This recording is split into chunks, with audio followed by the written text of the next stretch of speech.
Well, four-time Olympic medalist Kaillie Humphries has just become the first woman to win Olympic gold medals for two different countries. The bobsledder left Canada and joined Team USA after years of alleged abuse from her coach. Her winning gold for the United States and her homecoming is a reminder to stay the course no matter how challenging. She's joining us this morning. Nice to meet you, Kaillie. How's it going? How do you feel?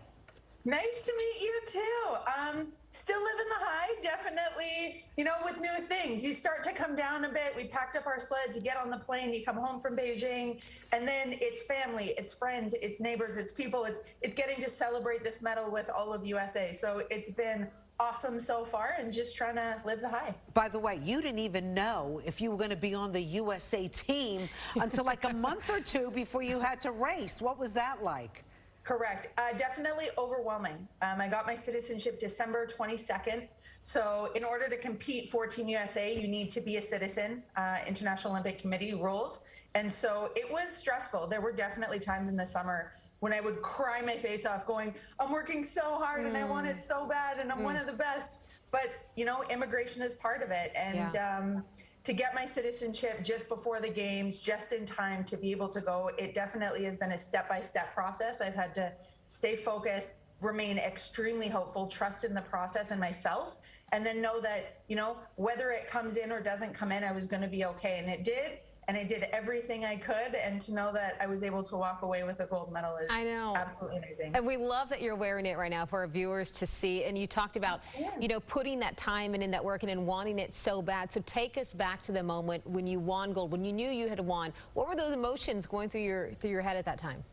Oh, honestly, this is the most emotional medal that I've got. I've had other ones in the past, but to know there was so much uncertainty, to know that I had to walk away from an entire country, to start again from ground zero, new sponsors, having to rebuild, make the USA team, start again as if everything in the past didn't exist. It was definitely challenging, really, really hard. And so to cross that finish line, to know that it all worked, honestly, I just started crying and I was like, oh my gosh, this is amazing. But I was so happy. I was elated. I was exhausted. To know that everything my family did, that all the people that sponsored me, to know that a country supported me over this last 4 years, and we didn't know how it was going to work out. I felt that love and that passion, and I wanted to win so bad for everybody else that stood beside me this entire journey. So to be able to cross that finish line in first place, it was such an empowering moment. Oh, we just want to say another big congratulations to you. Now, it's so interesting because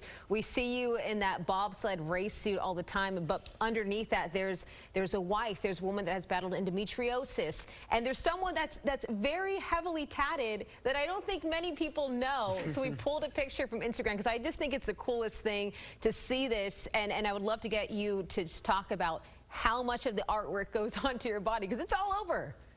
It is. I have a big portion. So both of my arms, my legs, some of my stomach and my back are all tattooed. I love tattoos.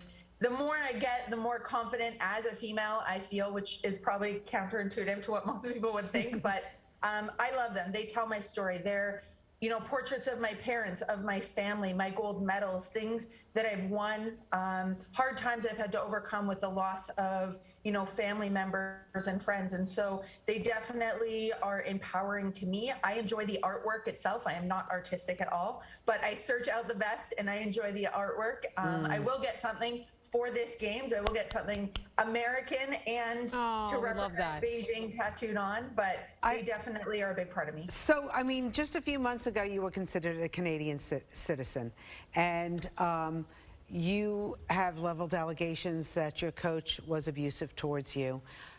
What exactly happened, and what's going on with that right now? After the 2018 Olympics, I filed an abuse and harassment claim against my coach and a part of my federation. I felt like my federation did not support me. They didn't back me. I was in an unsafe environment where I feared physically for my safety as well as mentally. I wasn't sure on a daily basis if I was going to get punched in the face for standing up for myself, for saying, I thought a different way. I was verbally abused and embarrassed and humiliated on a daily basis on the top of the bobsled track. And my coach and I did not get along. We did not see eye to eye. I am not a one that's just gonna, sit there and take it. I will stand up for myself, and in doing so, it made it worse, and I was targeted. And in knowing that, I knew my career with Canada was over unless they were going to remove me or remove the coach. And ultimately, they chose to back the coach, so I removed myself.